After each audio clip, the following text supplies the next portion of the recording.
আজকে আমার আলোচনার বিষয় মাত্র ২টি পজিশন দ্রুত বীর্যপাত ঠেকাতে পারে। দেশের এবং প্রবাসের ভাই-বোনদের প্রতি সালাম। আসসালামু আলাইকুম।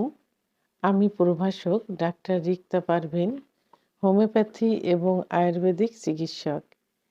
চেম্বার সেবা হোমিও কমপ্লেক্স অ্যান্ড সেবা ডিজিটাল ল্যাব, উপজেলা মডেল মসজিদের পূর্ব পাশে, শিমুলিয়া, মাগুরা।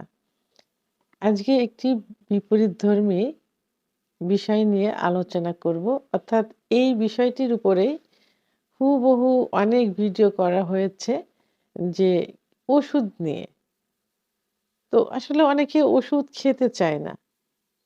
ওষুধ ছাড়াই কিভাবে সমস্যার সমাধান করা যায়। অর্থাৎ আজকের বিষয়টি কিন্তু খুব ইন্টারেস্টিং। যাদের দ্রুত বীর্যপাত হয়, বীর্যপাত রোধ করার জন্য, ঠেকানোর জন্য আ ওষুধ ছাড়া মাত্র ২ টা পজিশন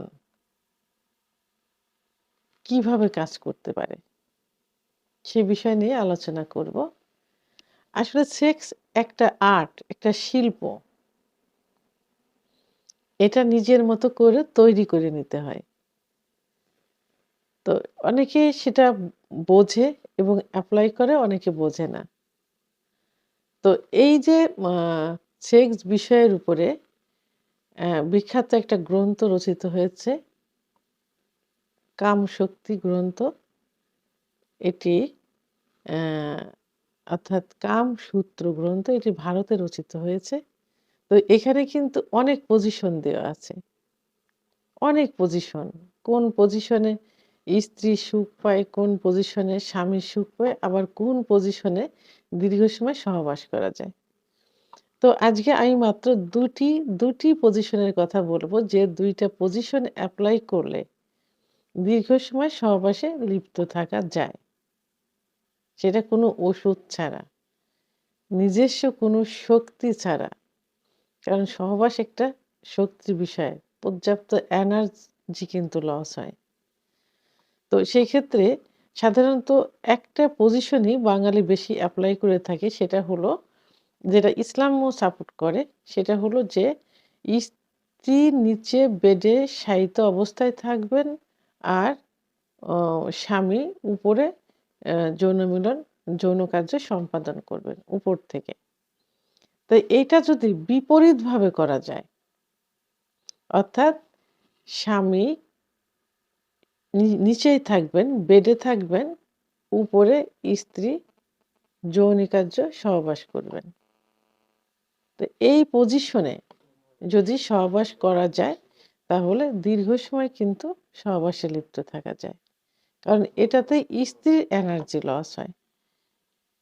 পুরুষের কিন্তু ওইভাবে এনার্জিটা লস হয় না। যখন এনার্জি লস হয়, তখন স্ত্রী কিন্তু কি হয়? নিস্তেজ হয়ে যায় এবং তার দ্রুত বীর্যপাত হয়ে যায়। স্বামীর কিন্তু বীর্যপাত হতে চায় না, সময় লাগে। তবে এই যে পজিশন, উপরের থেকে স্ত্রী সহবাসে লিপ্ত থাকবেন, এর কিছু টেকনিক আছে। অর্থাৎ যখন সহবাসে লিপ্ত থাকবেন স্বামী নিচে, উপরে স্ত্রী, তখন স্ত্রী একটু ঝুঁকে থাকবেন স্বামীর দিকে। একটু ঝুঁকা অবস্থায় থাকতে হবে। এখানে তার মুখ, স্ত্রীর মুখ স্বামীর মুখের অ্যা সামনাসামনি থাকবে, একদম ঝুঁকে। আর স্বামীর কি থাকবে? স্বামীর মাথার নিচে ২ টা বালিশ থাকলে সবথেকে ভালো হয়, যাতে মাথাটা একটু উঁচু অবস্থায় থাকে। আর স্ত্রী সামনের দিকে ঝুঁকে, তার মুখটা একদম তার হাসব্যান্ডের মুখ বরাবর সোজাসুজি থাকবে। আরেকটা হলো যে স্ত্রীর যে ব্রেস্ট, মানে স্তন, স্বামীর একদম ঝুঁকা অবস্থায় থাকতে হবে, মুখ বরাবর থাকতে হবে। এই পজিশনে যদি সহবাস করা যায়, তাহলে দীর্ঘ সময় সহবাসে লিপ্ত থাকা যায়। তাহলে এটা গেল একটা পজিশন। আরেকটা পজিশন, এই পজিশন সাধারণত আ এল সিস্টেম, অর্থাৎ স্ত্রী সামনে এল সিস্টেমে শুয়ে থাকবেন। সামনে এল সিস্টেমে, অর্থাৎ এল সিস্টেম, আ বাঁকা হয়ে স্ত্রীর মুখ থাকবে সামনের দিকে, সোজা শুয়ে পা দুটা বাঁকা করে দিল, এল সিস্টেম।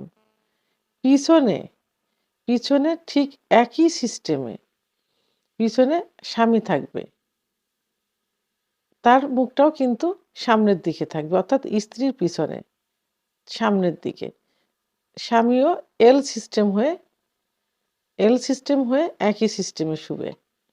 তাহলে দুজনের মুখই সামনের দিকে, দুজনের মুখই পা সামনের দিকে থাকলো।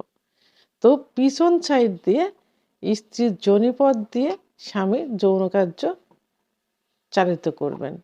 তো এইভাবে এল সিস্টেমে সহবাস করলে কিন্তু দ্রুত বীর্যপাত রোধ করা যায়, স্বামীর কিন্তু দ্রুত বীর্যপাত হবে না। তাহলে আমরা আজকে 2টা পজিশন অ্যাপ্লাই করলাম।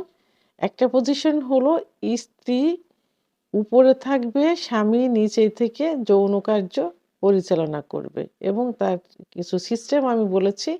আরেকটা হলো এল সিস্টেমে সহবাস করবেন, স্ত্রী সামনে পিছনে হাজব্যান্ড থাকবেন, অর্থাৎ স্বামীও এল সিস্টেম হয়ে শুবেন, পিছন সাইড দিয়ে যৌন কার্য পরিচালনা করবেন। এভাবে দীর্ঘ সময় সহবাসে লিপ্ত থাকা যায়। তো ভিডিওটি সম্পর্কে যদি কোনো মতামত থেকে থাকে অবশ্যই কমেন্টসের মাধ্যমে জানাবেন। আর ভিডিওটি ভালো লাগলে লাইক, কমেন্ট, সাবস্ক্রাইব করে আমার সঙ্গে থাকুন। আল্লাহ হাফেজ।